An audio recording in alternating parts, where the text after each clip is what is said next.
So I made some just a little bit ago. I just used salt. Like I said, I did half. So I did a 1/4 cup of salt. I did a 1/2 cup of flour, and then I did some water. And I mixed it all up. If you notice when you mix that it's still really sticky, you can go ahead and add a little more flour. But just do a little at a time because it's easier to add more. You can't really take out any. And then once it's all stuck together, you can get it out of the dish with your hands and kind of start kneading it together so it's nice and smooth.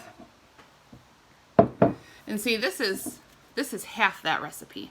It's a pretty good amount. There's a lot of dough here. You could probably get 2 tiles out of this amount of dough, the half recipe. So you can just do the half of it and save some supplies in your kitchen for other stuff. So you want to knead it together like this. And then what I would do would be break it in half. So you have 2 amounts. Those are pretty good sizes. That's about the amount of clay that I would give you in the classroom if we were in the classroom working. So you can set one off to the side and take the other one, and on a surface, if you want to put down a little flour on your surface, you can. And then you're just going to take the dough and you're going to start pressing it out. Now you can do whatever shape of tile you would like to do if you want to try and get it into a circle, or if you have a cookie cutter shape that you would like to use, you can absolutely do that. I'm just going to try and work this with my hands into a square shape or a rectangle shape. If you have a rolling pin, or if someone at home has a rolling pin, you can absolutely use the rolling pin. Roll it out so it's kind of all even. Or you can just do it with your hands like I'm doing. I'm just squeezing the ends in, making it into a square shape. So that looks pretty good. Okay. Yeah, pretty smooth, pretty good. So now what you're going to do is take the items that you found on your scavenger hunt. There's a whole bunch of ideas listed there. So you can do leaves, sticks, fossils or rocks, nuts from outside, pasta, doilies, burlap, kitchen utensils, baskets have a nice texture to them, whatever you want to use. And all you're going to do is start pressing those textures down into the surface of your dough. So I have a fork. So you can press, and then you can see the fork design left in there. Now you can make a design out of this. You can try and do a picture, like you could do this along the bottom to make grass, or you can just have fun playing with the different textures.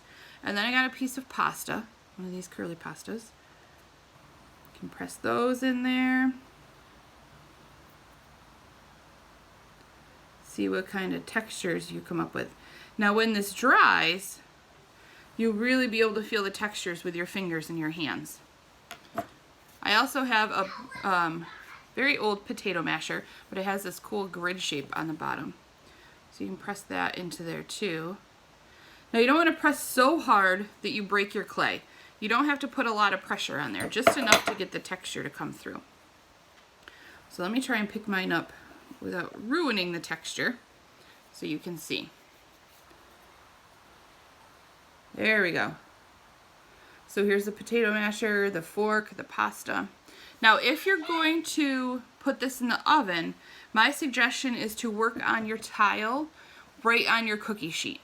That way you don't have to keep picking it up and down like I am. You can just pick up the cookie sheet and put it in the oven and let it harden.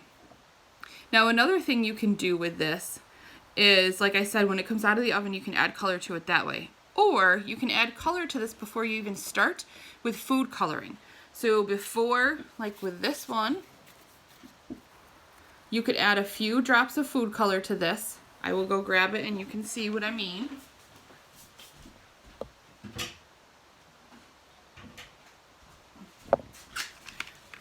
Food color or watercolor paint. So I just have green food color. So you can put a couple drops in there. You want to fold it over on itself so it soaks in. And then just start pulling it and kneading it and squeezing. It's gonna get on your hands. That's fine, it washes off. Takes a couple washes, but it comes off. You'll start seeing it turn green, or whatever color you put in there. So that would be a way to color your dough before you even start. So if you don't have markers or anything that you're gonna wanna color this with when it's done, you can color the dough first. You have to mix it and knead it quite a bit to get that color to run through. But it will turn green. And then you can have green dough or whatever color you choose. So then after I got the color on here, I would just press it out into whatever shape I want, just like this, and then add your textures to it. So that would be another way to do that. If you do a texture tile, snap a picture and put it in the comments. I'd love to see what how it came out. Or you can, if you found a really cool texture, just write the texture in the comments, because maybe someone else will want to borrow the idea. I'd love to see what you guys found on your scavenger hunt and what textures you come up with. Have fun. Enjoy.